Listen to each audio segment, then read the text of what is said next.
오랫동안 땀 흘려 가꿔온 우리들의 삶의 터전이 지금 흔들리고 있습니다.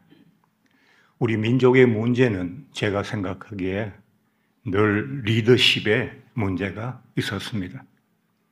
국민이나 백성이나 대중이나 서민이 만들어낸 문제들이 아니고 착하고 성실한 그들을 이끄는 지도력의 타락과 부재였습니다.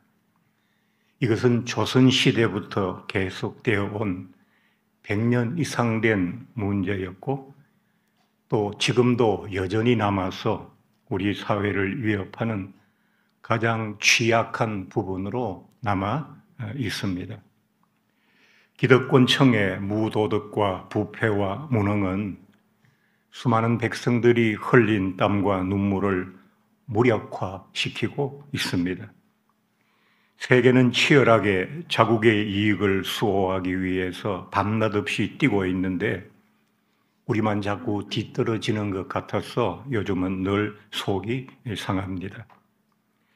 나이 드신 늙은 농부들의 땀이 좋은 소득의 열매로 맺어지고 기업인들의 수고와 노력이 이 나라의 경제적인 방파제가 되어주고 자영업자들의 눈물과 애씀이 낭비 없이 그들의 소득이 되고 젊은이는 꿈을 갖고 중년은 언덕을 올라가는 화물차처럼 씩씩하고 노년은 평안히 주변을 돌아보며 웃음 지을 수 있는 나라, 그런 나라가 되어가면 얼마나 좋겠습니까?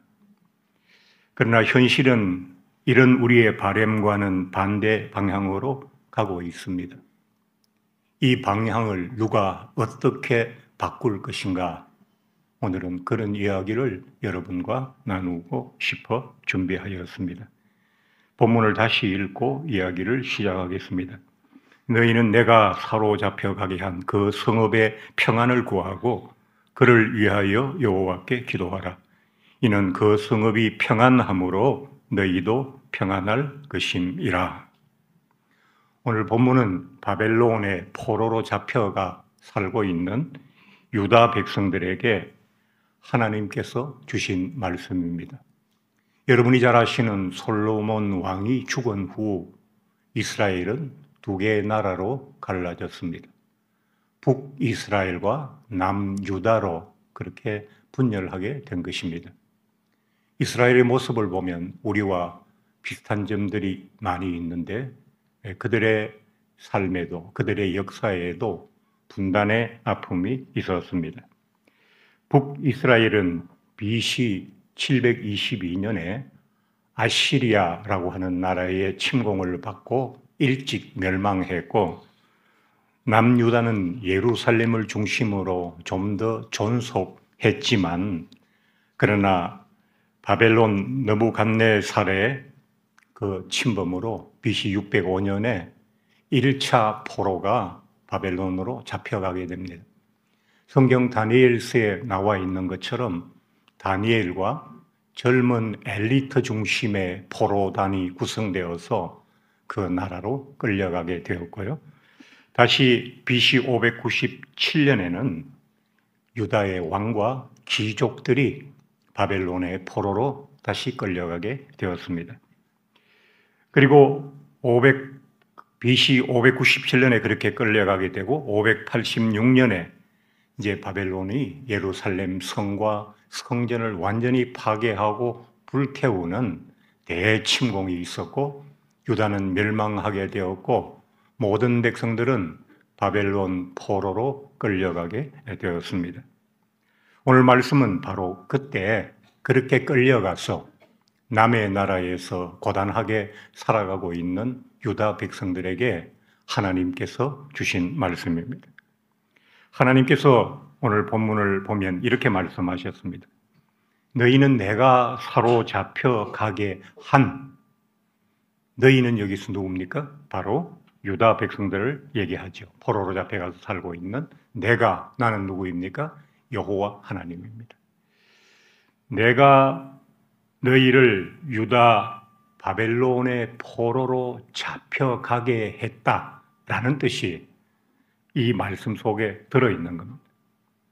유다가 그냥 역사 속에서 전쟁에 져서 끌려간 것처럼 표면적으로는 보이지만 하나님께서 내가 너희를 바벨론에 포로로 사로잡혀 가게 했다라고 지금 말씀하고 계신 것입니다.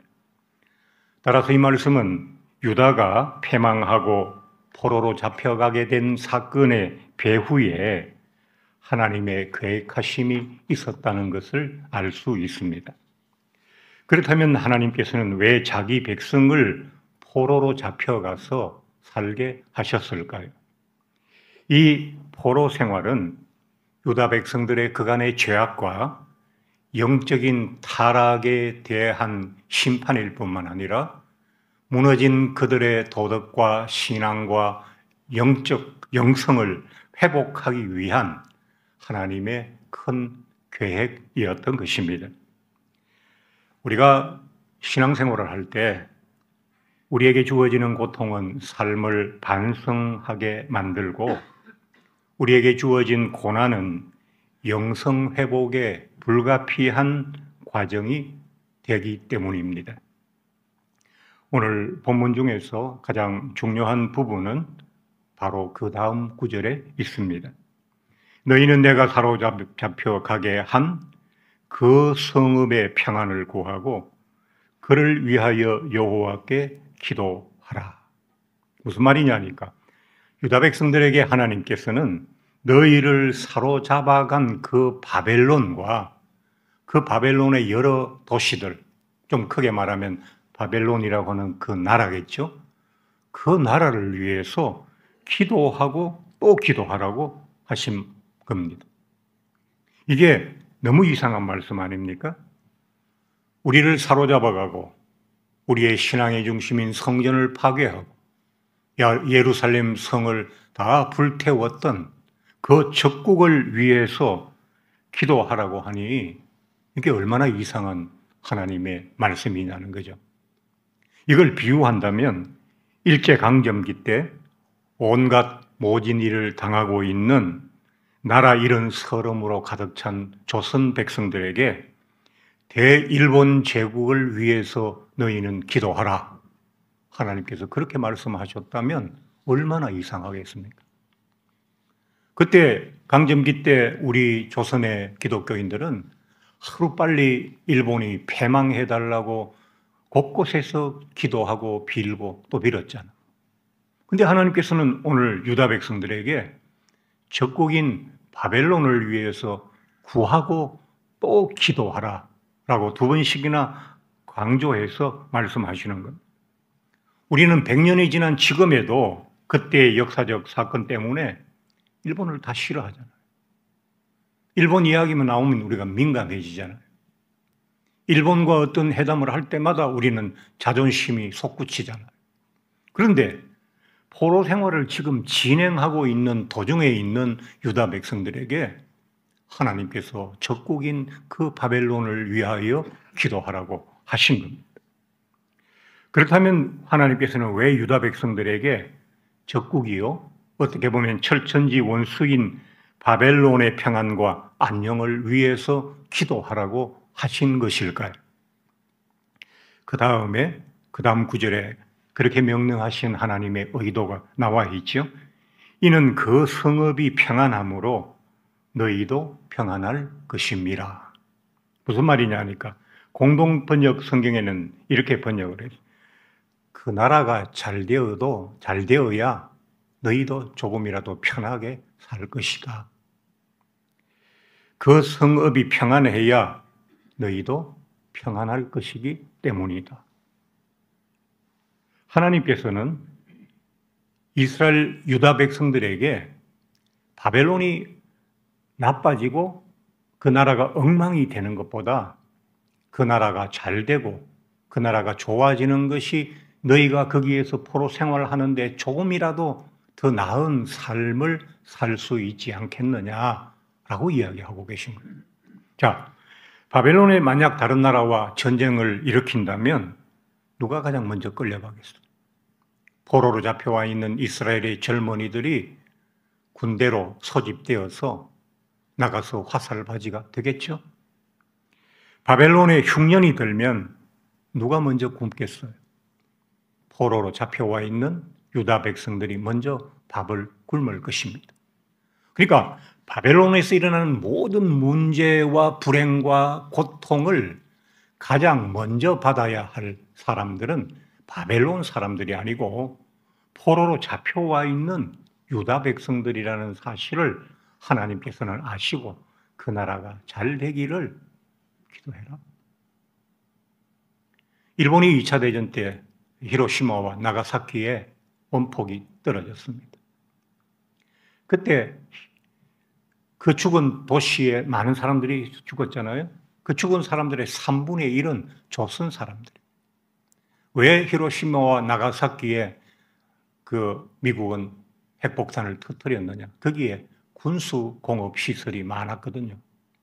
그리고 그 공장에 힘든 노동을 하고 있는 노동자들의 많은 수가 조선 사람이었거든요. 일본이 패망하는 과정에서 우리 조선 사람들의 희생이 얼마나 많았습니까?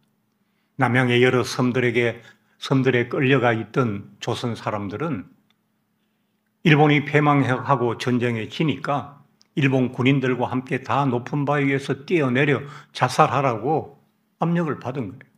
등 뒤에서 총을 대고 총 맞아 죽을래 뛰어내릴래 해서 조선 사람들이 죽었잖아요. 일본에서 해방이 되었다고 돌아오기 위해서 항구에 배를 탔는데 조선 사람들이 가득 탔어요. 그 배가 항구에 떠나자마자 얼마 되지 않아서 일본 사람들이 그 배 안에 폭탄을 장치해서 터뜨려서 돌아가지 못하고 다 바다에 수장하게 만들었어요. 일본의 패망은 일본만의 고통과 불행이 아니었고 그들의 노예처럼 얽혀있던 우리 조선 사람들에게도 어마어마한 피해가 있었던 거죠. 하나님께서는 바로 그러한 점을 생각하시고 너희는 바벨론을 위해서 기도하라라고 하신 겁니다. 유다 백성들은 지금 바벨론 포로 생활이라고 하는 징계 중에 있지만 하나님께서는 아직도 그들을 깊이 사랑하고 계시기 때문입니다. 부모 중에 누가 자식이 맞아 죽으라고 매질을 하는 부모가 어디에 있겠습니까? 잘 되라는 사랑을 품고 제 몸을 때리는 것보다 더 아프게 해초리질을 하는 것이 부모의 마음이라면 하나님의 마음도 그와 같으신 거죠. 지난 많은 시간 동안 타락하고 또 타락해 왔던 영적으로 끝이 보이지 않는 추락을 하고 있는 이 유다 백성들, 그 뿌리라도 남겨서 다시 그들의 민족을 세워야 할 텐데 북이스라엘이 멸망하는 것을 보고도 아직 정신을 차리지 못하는 남유대, 저들마저 멸망하면 하나님의 믿음의 씨앗이 될 수 있는 민족은 사라지는 것 아니겠어요? 그래서 하나님께서는 그들에게 모진 고통이 찾아오겠지만 영적으로 다시 회복하도록 하시기 위해서 참 눈물을 머금고 그들을 바벨론 포로로 보내신 거죠. 그런데 그렇기 때문에 사랑하기 때문에 돌아오라고 회복하라고 돌이키라고 주시는 고통이지 그들을 죽으라고 주시는 고통이 아닌 것입니다. 그래서 하나님께서는 바벨론을 위해서 기도해서 조금이라도 너희가 너무 상하지 않도록 너희 민족이 너무 많은 고통을 당하지 않도록 기도하면서 그 생활을 견디고 마침내 회복하라 라고 하는 말씀을 주신 것입니다. 하나님은 이렇게 기도하라고 말씀하실 수도 있어요. 예를 들어 너희는 바벨론이 멸망하도록 기도하라. 그래서 당장 포로에서 놓여나서 너희의 고향으로, 너희의 집으로, 너희의 성전으로 되돌아가라. 그렇게 명령하실 수 없어서 그렇게 안 하셨겠습니까? 그렇게 하실 수 있겠죠. 그러나 아직 바벨론에 머물러야 할 필요가 있기 때문에 썬 채소의 썬물을 빼려면 삶아서 데치든지 아니면 물속에 담가서 좀 시간이 좀 어느 정도 가도록 담가 두어야 그 썬물이 빠지지 않겠어요? 넣었다 건지면 그게 숨이 죽고 그 썬물이 빠지겠어요? 그러니까 아직은 상당 기간 그곳에 있어야 지나간 죄악을 씻고 영적으로 회복할 수 있기 때문에 하나님께서 그렇게 하신 것입니다. 비록 포로지만 조금이라도 덜 힘들게 살려면 바벨론이 잘 되는 것이 그들에게도 나은 것이기 때문입니다. 오늘 본문을 묵상하며 저는 이렇게 생각을 했습니다. 적국에서 포로 생활을 하면서 그 적국에서 기도하는 것보다 비록 발밑이 흔들리고 여러 가지 어려운 일들이 많고 어두운 생각이 지배할 수 있는 그런 때이기는 하지만 그래도 내 나라에 살면서 내 나라를 위해서 기도하는 것은 얼마나 행복한 일인가. 저는 그렇게 묵상하고 하나님께 감사를 드렸습니다. 지금 어려운 상황에 있는 너무나도 어이없고 기가 막힌 일을 당하고 있는 우리 대한민국을 위해서 기도하는 것은 그래도 본문의 유다 백성처럼 적국을 위해서 기도하는 것보다는 비교할 수 없이 행복하다는 깨달음을 말씀을 묵상하는 과정에서 하나님께서 저에게 주셨습니다. 또 하나 더 말씀을 드리자면 포로 생활 중에도 나은 삶을 위해서 적극적으로 기도하고 적국을 위해서 기도해야 한다면 오늘의 우리는 얼마나 더 내 나라를 위해서 기도해야 하는가라고 하는 물음입니다. 우리가 그동안 나라가 그저 저 혼자 잘 되기를 바랐지 그 나라를 위해서 성실히 기도하지 못한 것이 사실이잖아요. 요즘 우리는 기도를 우리의 신앙생활에서 놓은 지 오래돼요. 그게 많은 문제를 교회 안에뿐만 아니라 우리 사회에 가져다 주고 있습니다. 저는 처음 기도를 배운 기도원의 이름이 뭐냐니까 그 앞쪽에 있는 지명의 이름 빼고요. 구국기도원입니다. 구국기도원. 거기에는 늘 사람들이 모여서 나라를 위해서 기도합니다.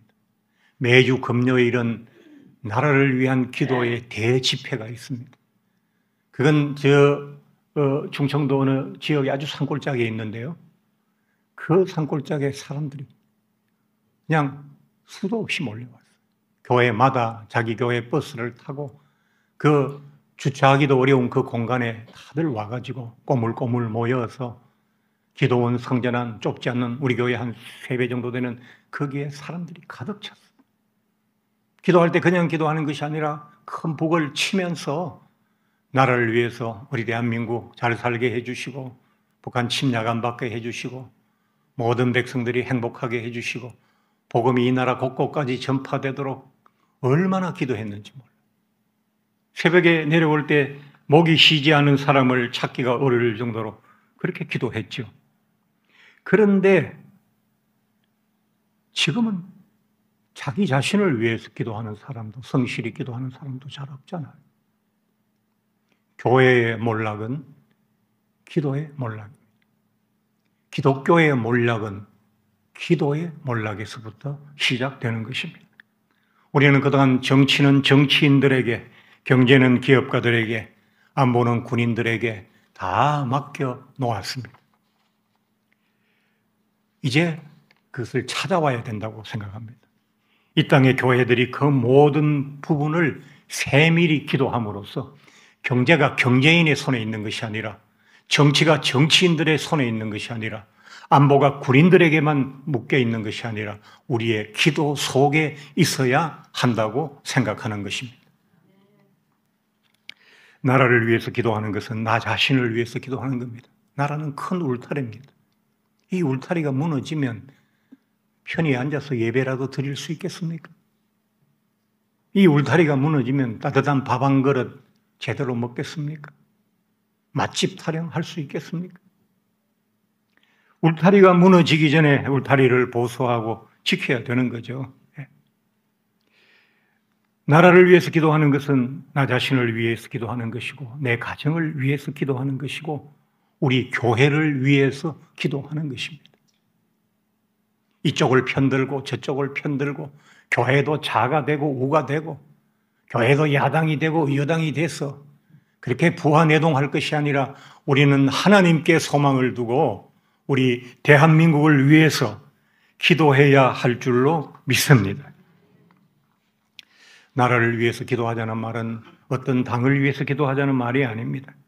대통령이나 정부의 강요들이나 각 국가 기관들을 위해서 기도하자고 하는 좁은 의미가 아닙니다. 우리 대한민국 자체를 위해서 기도하자는 말씀입니다. 대한민국이라고 하는 국가의 존재는 세 가지 부분에서 이루어지죠. 국민과 영토와 주권입니다. 대한민국 국민 모두의 행복한 삶, 그걸 우리가 기도로 지켜야 된다. 대한민국 국민을 우리가 지키는 빛과 소금이 되어야 된다. 왜 교회에 안 오냐? 왜 교회를 싫어하냐? 예수 안 믿는 것들, 그렇게 말할 것이 아니라 이 나라의 백성 한 사람 한 사람을 가슴에 품고 힘들고 어려운 계층일수록 더 우선해서 그들을 기도해서 이 백성이 없는 나라가 어디 있습니까? 지켜야 되잖아요. 우리 헌법에는 대한민국의 영토는 한반도와 그 부속 도서로 한다라고 되어 있습니다. 우리의 영토를 지켜야 됩니다. 하나님이 우리들에게 물려주신 약속의 땅 가나안은 우리 한반도입니다. 여러분의 기도 속에서 이 우리의 영토가 지켜져야 되는 거죠. 뿐만 아니라 지구촌의 일원으로서 모든 나라들에게 존중받을 수 있는 튼튼한 주권이 우리들에게 필요하죠. 그 주권은 민주주의에서 나오고, 민주주의는 법과 시장 경제에서 나오는 것입니다. 이것들이 지켜지고 손실 없이 후손들에게 물려질 수 있도록 교회와 성도들은 눈물의 기도를 하나님께 드려야 할 것입니다. 이번에 이 위기 속에서 모든 크리스찬들이 기도할 수 있다면 그것은 전화위복이 될 것입니다.